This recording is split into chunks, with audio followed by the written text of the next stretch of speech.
Welcome to the very first episode of Airchexx. I am your host, Ty Rosenau. This show focuses on radio shows from old-time radio to current shows written as plays or when a radio show was recorded. A showcase of radio programming that may have been lost over the decades if it hadn't been recorded and preserved for future generations. In the radio and television industry, recordings of radio shows were fairly common, anywhere from transcription discs for later replay, or to make sure a commercial had been played on the air for salesmen to show their client. Airchexx is a 3-hour program that is uploaded into a podcast on Saturdays and Sundays for radio shows across the nation, internationally, and for you, the listener. In the first and second episode, I see fitting that I start off with a full compilation put out by the Longines Symphonette Society in 1969, starring Jack Benny and Frank Knight as the hosts. This 6-record set, called Golden Memories of Radio, is a good introduction to some of the shows that were represented on Airchexx. Without further ado, here's part of the Longines Symphonette Society's Golden Memories of Radio.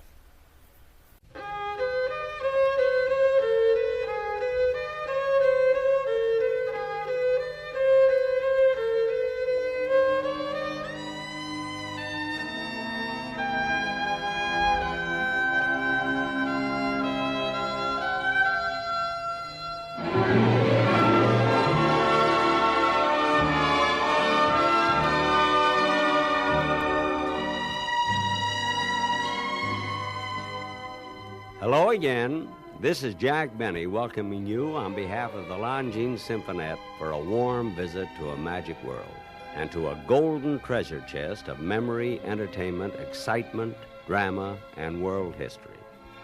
Yep, we are going to explore the world of golden radio. I was part of radio as it developed, just as I am part of television. I share with Bing Crosby, Bob Hope, Red Skelton, George Burns, Lucille Ball, Arthur Godfrey, and many others a common heritage in radio. I'd like to help you enjoy again those nostalgic moments when the family gathered together in the living room to share the make-believe world of radio. We will look in on comedy, drama, suspense, news, and the people who made it all possible. By the nature of radio, we as performers shared with you, our listeners, the creative best in our lives. We worked together, and for that reason, radio became part of our growing up together. Before we get started, though, I'd like to tell those of you who are just discovering the golden days of radio how it differs from today's television.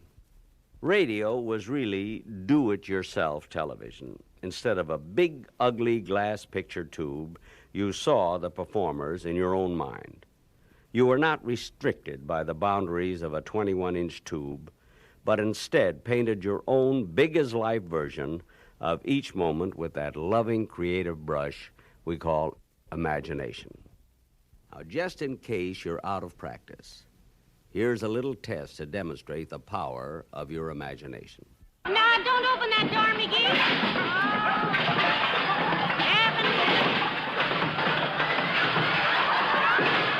Didn't you see that fabulous closet just as clearly as though it was on the largest full-color television screen imaginable?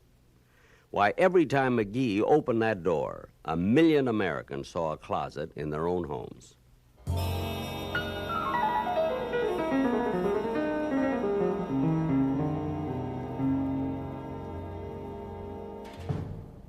Now let's try a more ambitious test of your imaginative power. And as we do, we'll start our sentimental journey back to the golden years of radio, when that instrument was a golden cornucopia from which poured the wealth of the greatest entertainers in history. Here is Bing Crosby on his Philco Radio Time show the night he entertained 2 guests. Let me alone. I'll get it.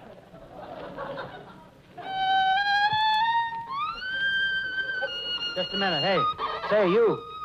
Huh? Have you ever played this number before, Bub? Played it? I made it. Well, I should have known. Jack Benny.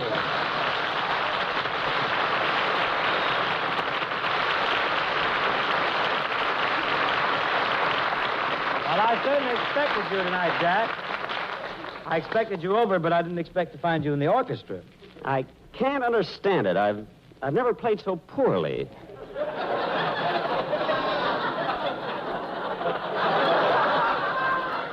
Oh, cheer up, Jack. Sure you have. Thanks, kid. But I practiced all morning to limber up. I even washed my fingers in Does. Does doesn't do it, I'm dead. Better switch to Wheaties, kid.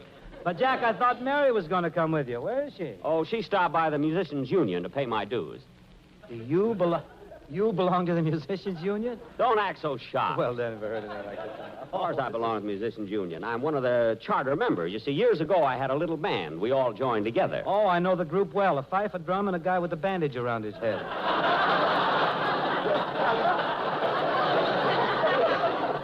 So far, I've had nothing.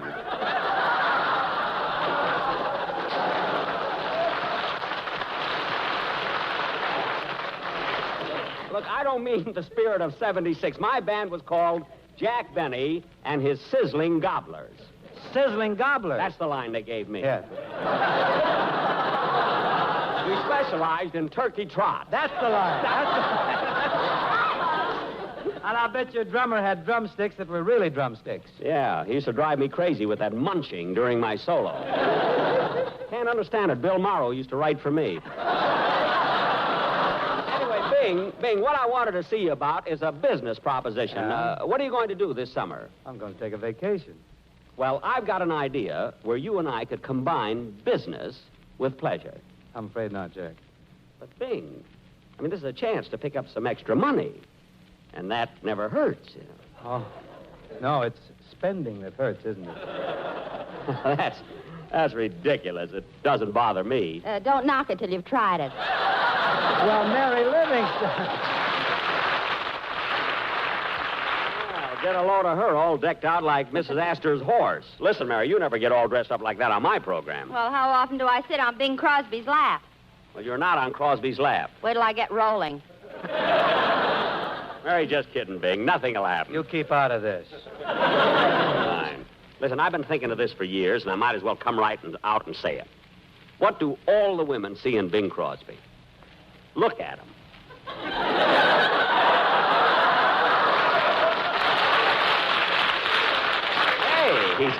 Hey, he's got blue eyes like mine, though. Blue eyes like mine. You can stop there, brother. Mary, all I want to know is, did you go to the Musicians' Union and pay my dues? Yes. All right, Mary, where's my card? Here. Just a minute, this isn't a musician's card. Oh, I forgot to tell you. They transferred you to the Plumbers' Union. The Plumbers' Union? Your plunger arrives tomorrow.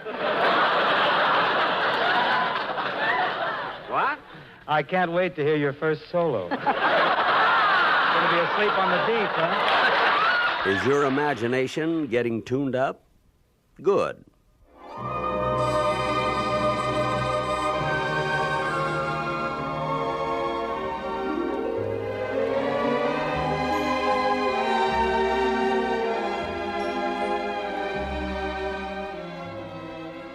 Our radio pioneered most of the kind of shows you see on television today. Humor, for example, breaks down into two basic formats: the variety show and the situation comedy. Both forms reached a peak in radio. I asked George Burns to select a favorite episode of the George Burns and Gracie Allen Show from his own personal collection. As the new half-century gets underway, the favorite pastime seems to be choosing the outstanding men of the last half-century. Magazines and newspapers have published their selections, but Gracie seems to think one important name has been omitted. Thomas Edison, Winston Churchill. How can they pick men like that to head the list? I'm interested to know, Gracie, who's your choice? Need you ask, George? I'm thinking of a man whose glorious romantic voice has thrilled millions. The birds are sweetly singing and perfume flowers are bringing in the wind tonight. A man whose charm and talent are world famous. Gracie, this is getting embarrassing. Only one man should top this list, Charles Boyer. Charles Boyer? Mm-hmm. You put him ahead of Edison? Yep. Edison invented electric lights. With Boyer, who needs them? Gracie, there's some pretty great men on this list. Not as great as Boyer. But look at these names. Arturo Toscanini, conductor. How do you like that? A man who punches transfers.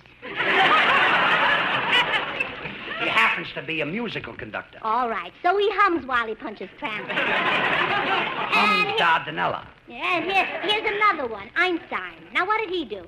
Einstein? Yeah. What did he do? Uh-huh. He's the father of relativity. Oh, what does she do? Relativity, Einstein? Yeah. She's with Warner Brothers.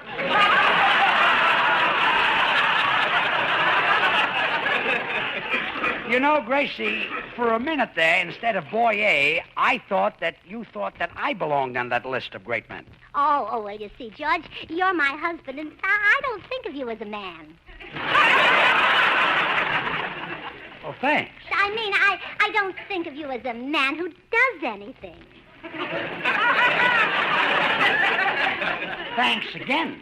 I mean, I don't think of you as a man who does anything romantic. A triple thanks and stop thinking about it. Oh, now I've hurt your feelings. And I didn't mean to, George. You know, I'd rather be married to you than any man on this list. Churchill, Edison, Stalin, Hitler. You have just earned my 4th thank you.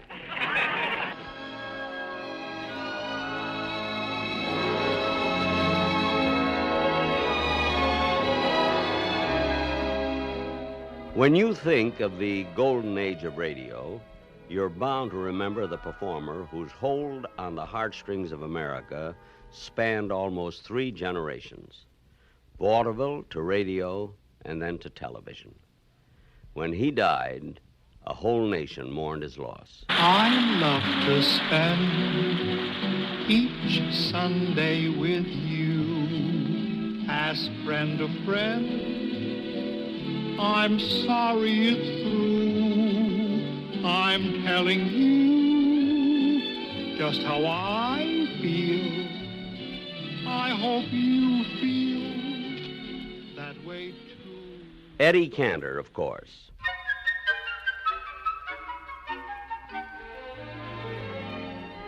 Now, very early in the development of radio came 2 characters called Sam and Henry.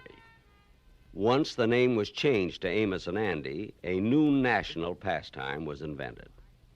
Why, I can remember walking past motion picture theaters in the 30s and seeing the signs that promised to stop the movie and turn on the radio when it came Amos and Andy time. You know, Andy, it's a great thing for us, this job with the construction company. Oh, yeah, and I like that Mr. Carter, the head of the company. He sure was nice to us when he gave us the tools this morning. Oh, yeah, he is a real gentleman. I tell you, I'll get it. Hello, George Kingfish Stevens speaking. Hello, this is Mr. Carter of the Carter Construction Company. Oh, yes, Mr. Carter, how's you this evening? See here, what are you and Brown trying to pull? Why didn't you show up on that porch wrecking job this morning? Well, you see, excuse me, you say something about slowing up on that porch wrecking job. I said, why didn't you and Brown show up on that porch wrecking job? Well, Miss Carter, excuse me, we got a bad disconnection here. Can't you hear what I'm saying? Yeah, I can hear what you were saying, but I know you ain't saying what I was hearing. Hello? Hello? Look, Miss Carter, the phone's all messed up here. I tell you what, I'll hang up and you call me right back. Very well. What's the trouble, Kingfish? Oh, I don't know, Andy. The phone is messed up or my ears done jammed up on me. You take the call when the man calls back. Okay, I'll, wait a minute. Hello, Andy Brown speaking. Oh, it's you, Brown. Can you hear what I'm saying? Oh, yes, sir. Yes, sir. You coming through fine. Good. Now, what is it you want to tell me?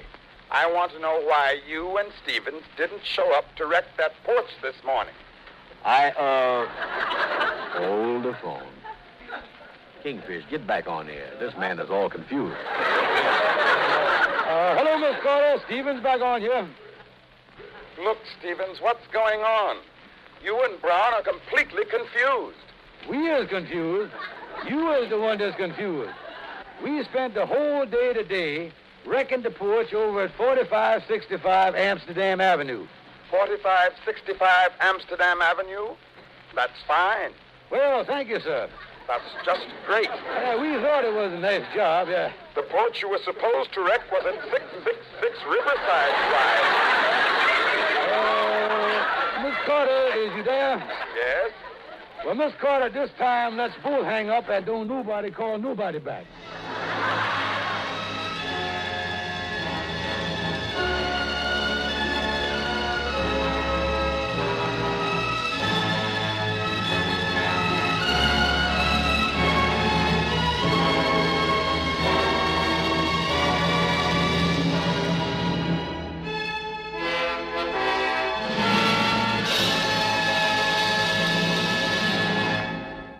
That was part one of Longines Symphonette Society's Golden Memories of Radio, entitled Remember Golden Radio.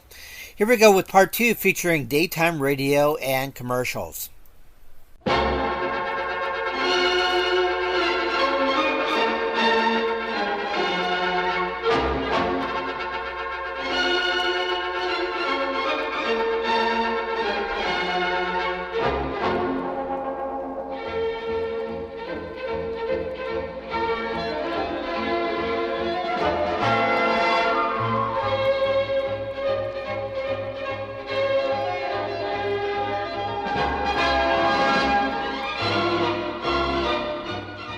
Radio was responsible for many great inventions. The ladies, in particular, took to their hearts one such development, the daytime serial.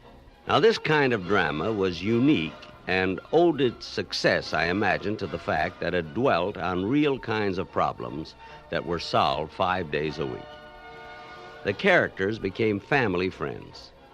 Listeners wrote with advice, sent anniversary gifts, holiday cards, and remembered birthdays. It didn't take long for the daytime serial to be known affectionately as the soap opera, named after the sponsors. Let's listen in. Oh, Lorenzo Jones. The rocky road that winds through Joyland Amusement Park, the Jones' latest venture, is paved with good intentions, the chief of which is Lorenzo's plan to sell his newly discovered sulfur water as a cure-all.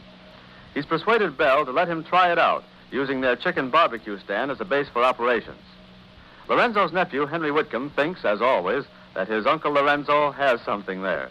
Henry's wife, Nellie, suddenly stage-struck, is interested in a screen test ever since a moving picture director working with a group of actors in Townville has casually asked Nellie to come over and watch them work.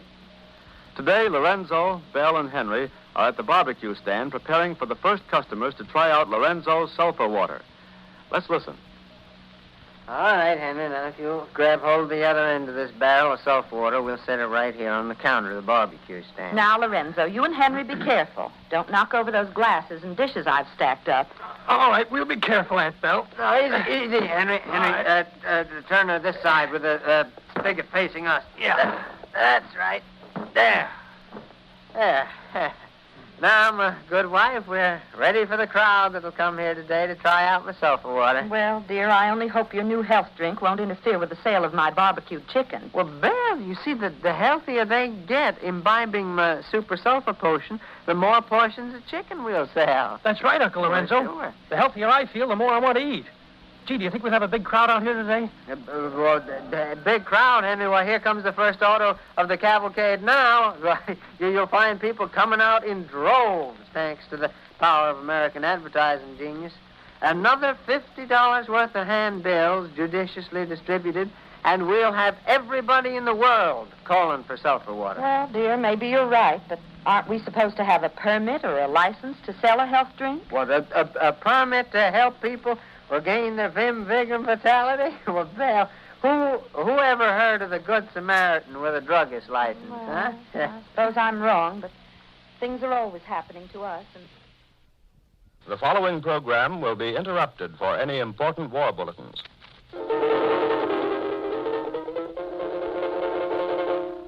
And now, the romance of Helen Trent.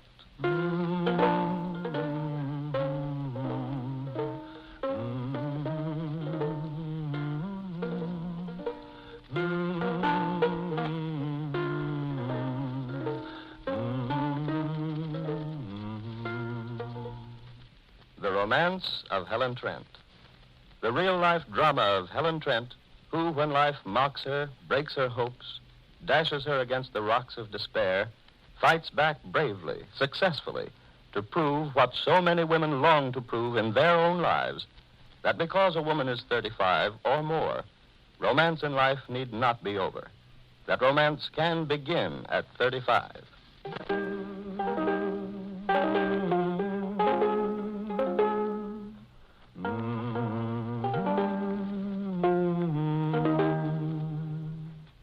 Now for our story of Just Plain Bill.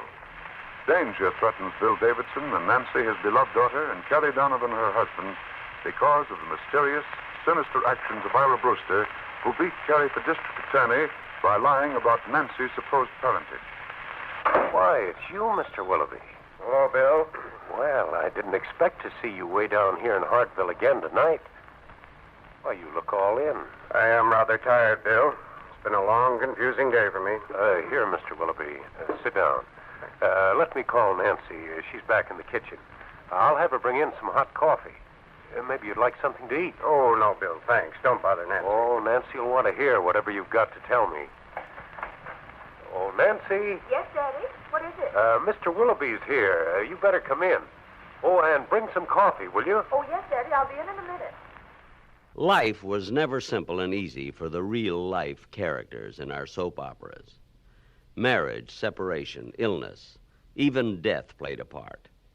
The heroines came from all walks of life, even from the theater itself. And now Mary Noble, backstage wife. Mary has been the victim of a false friend, Armand Delubac, who took her diamond engagement ring with the promise of having it repaired. But instead, Armand pawned the ring and tried to blackmail Mary and Larry.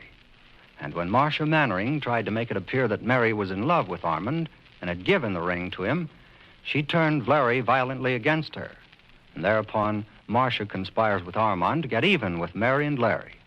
When Mary and Larry later discover that the ring has disappeared from the shop, Mary is heartbroken, and Larry resolves at last to notify the police. Well, Mary, here's our story in all the afternoon papers. Yes, Larry, I've seen it. Famous actor reports theft of wife's jewels to police. A very concise and accurate statement of facts, I'd say. And you certainly can't feel that this is very damaging publicity, Mary. You got around it very nicely, Larry. Well, the police have cooperated, too, in not revealing anything to the press except what's printed right here. But I still have the sinking feeling that something bad's about to happen, Larry. That doom's hanging over our heads. Well, I've managed so far to keep those reporters from getting a hold of me. They've been banging at the door all morning, clamoring for more details, but if I can just continue to duck them, I don't think that any more will leak out. Oh, it's not only the reporters I'm afraid of. What do you mean? You're taking this thing awfully hard, Mary. Oh, Larry, what's going to happen when or if the police do catch Armand or whoever it is that has my ring? Well, we'll just get the ring back and prosecute the scoundrel, that's all. But don't you see, you'll still have to go through all that mess of a criminal trial. All right, baby, so what? But unless we can be perfectly sure of presenting the facts believably, the public will turn against you. They might think on the face of it that you're prosecuting an innocent man. Mary, I wish you wouldn't be arguing against me in this thing. I've done what I think best in order to get back your engagement ring. I know you have, Larry, dear, and I love you for it. As radio changed its role, old favorites faded from the scene. For example, I know that many people shed a quiet tear with Ma Perkins. I suppose our youngsters would say cornball or square.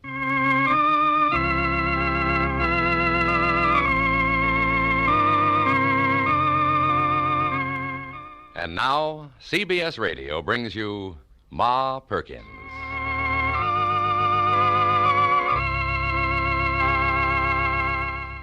Well, what could be more appropriate today than to turn the clock back to join Ma and the folks at Thanksgiving dinner? Ma and the family have so much to give thanks for. Let's join them all. They haven't yet sat down.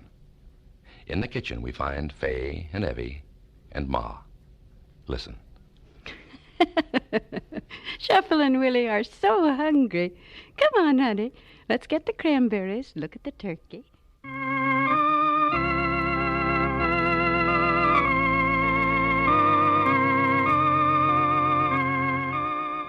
And now, here's Ma again. Thank you, Dan. This is our broadcast number 7065. I first came here on December 4th, 1933. Thank you for all being so loyal to us these 27 years. The part of Willie has been played right from the beginning by Murray Forbes. Shuffle was played for 25 years by Charles Eggleston, and for the last 2 years by Edwin Wolfe, who was also our director. The fay you have been hearing these past few years has been Margaret Draper, and the part was played for many years by Rita Ascott. For 15 years, our Evie has been Kay Campbell. Helen Lewis plays Gladys, and Tom Wells has been played by both John Larkin and Casey Allen. Our announcer is Dan Donaldson. Our writer for more than 20 years has been Orrin Tavroff. Ma Perkins has always been played by me, Virginia Payne.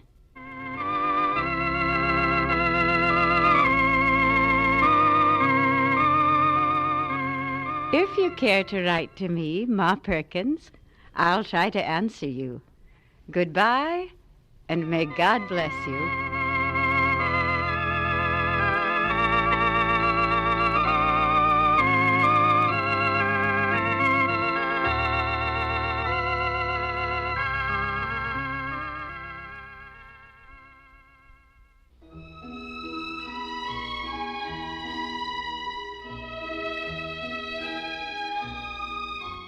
Another kind of daytime radio program was the interview show. Perhaps you remember two of the most famous as the Noontime Kate Smith Show and Mary Margaret McBride. Now, Mary Margaret McBride is still on radio in many cities. Certainly, she must own a record, for her first broadcast went on the air in New York, May 3rd, 1934. Her guests have ranged from the great political figures to folks in the news.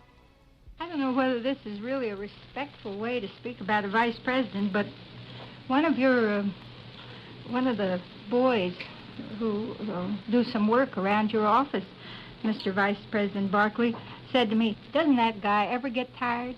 And I said, "Well, how would I know?" He said, "Well, I didn't mean you to answer the question. It was just one of those rhetorical questions." Yeah. He just said that you tire them all out. Somebody at the Meet the Press yesterday out in the audience asked me that question, if I never got tired. And what'd you If say? I said I've never had a feeling of fatigue or exhaustion in my life. I've always worked hard, but it may be a bad thing, because if I got tired, I might go off and lie down and rest now and then. But never getting tired, I just keep on. Uh-huh. That's my answer, and that's the truth. I never do have a sense of fatigue or exhaustion. Never in your whole life. I bet you that means you don't worry. No, I don't, really. I don't mean that I don't think things over seriously, but I've got a philosophical view that worrying, it doesn't solve anything. And they tell me it creates ulcers in the stomach. Oh, yes. I've known them to get it, too. Now, Mrs. Barkley, you can tell us whether he really lives by this or whether this is one of those things men say now and then. No, it really is true. I can't possibly keep up with him, and I can tell you a cute little story about him that someone told on him when he was campaigning in 1948. It was either in 48 or 50. And he was touring very, very terrifically heavy schedule over Kentucky in a very small plane, which was piloted by a good friend of his, and a couple of the young men that were helping out my husband out were along also. And he'd been hopping all over Kentucky for weeks and speaking here, there, and everywhere, making 5 and 6 speeches a day, and he had all the men absolutely beat down. He, of course, feeling perfectly fine. They got in the plane to take off to go on to their next engagement, and the pilot, who's an old friend of my husband's, said that he just absolutely was so worn out from this terrific campaign and from trying to keep up with him, with not nearly enough rest for an ordinary, normal person to go on, that he was at the controls, of course, and to his utter horror, he suddenly came to and realized that he had dozed and found the vice president very calmly just flying the plane. He knows nothing about it whatsoever at all, absolutely nothing. And the pilot was so frightened for just a minute, he didn't quite know what to do. It gave him an awful shock. And he said, oh my, Mr. Vice President, he said, for goodness sake. And my husband said, well, that's all right, Charlie. He said, you look like you were kind of tired and needed a little nap. Of course, it was one of those little bitty planes, I must explain it, almost fly themselves. Yes, it was Charlie Gartrell. Last year. And he said you just whipped him down, absolutely. Oh, I don't know how you do this thing. But I certainly would have been a little bit. That means he's never afraid either. No, he hasn't the nerve in his body, not one.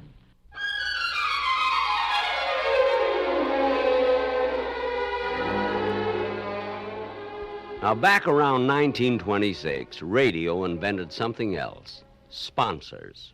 Sponsors have provided comedians with more jokes than the Los Angeles smog. Red Skelton made his first radio appearance in 1937 on the Rudy Valley Show. And soon after, he was credited with this comment: "The longest word in the English language is the one that follows." And now a word from our sponsor. But one of the reasons both radio and television were able to provide free entertainment of the highest caliber was the advertisers who paid the bills. I'm sure you'll find a chuckle or two in these famous radio commercials. The first you hear is from Interwoven Socks, reputed to be the first singing commercial. The singers are the famed Billy Jones and Ernie Hare, who were known as the Happiness Boys. How do you do, everybody? How do you do? Gee, it's great to say hello to all of you. I'm Billy Jones. I'm Ernie Hare. We're the Interwoven Pair. How do you do, Smoke rings, some smoke rings, while a Chesterfield burns. Barbasol, the brushless shaving cream supreme, leaves your face so smooth and clean. Pepsi Cola hits the spot, 12 full ounces, that's a lot. Twice as much for a nickel, too. Pepsi Cola is the drink for you. Rinse so white and rinse so bright. L-A-V-A, L-A-V-A. This is Sandy Becker saying, keep cooking with Crisco. It's all vegetable. It's digestible. Longines is not lightly called the world's most honored watch, for Longines watches have won 10 World's Fair grand prizes and 28 gold medals. Longines watches have also won more honors for accuracy than any other timepiece. Longines, the world's most honored watch, is a product of the Longines Whitnor Watch Company. Well, that's the end of the first hour, but we will have more in the next hour featuring the great radio comedians on Airchexx.